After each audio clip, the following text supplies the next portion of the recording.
রাতের আঁধারে গ্রামের ছোট্ট রাস্তা ধরে হেঁটে যাচ্ছিল তরুণী সুমি। পাশের বাঁশবনের মধ্যে থেকে অদ্ভুত ফিসফিসানি শব্দ ভেসে আসছিল। সে ভেবেছিল বাতাসের খেলা।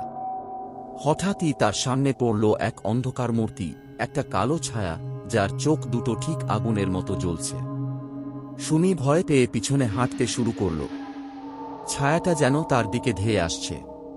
সুমি দৌড়াতে শুরু করল, কিন্তু অদ্ভুতভাবে রাস্তা শেষ হচ্ছিল না। সে হাঁপাতে হাঁপাতে থেমে গেল, কিন্তু ছায়াটা তার সামনে দাঁড়িয়ে। ছায়াটা ফিস করে বলল, এই রাস্তায় আর কোনোদিন এসো না। যারা আসে তারা ফিরে যায় না। এরপর একটা কোলাহল, আর সুমি অজ্ঞান হয়ে পড়ে গেল। সকালে গ্রামের লোকজন তাকে রাস্তার পাশে অচেতন অবস্থায় পেল। সুমি তখনও থরথর করে কাঁপছিল আর ফিস করে বলছিল, ছায়াটা, ছায়াটা।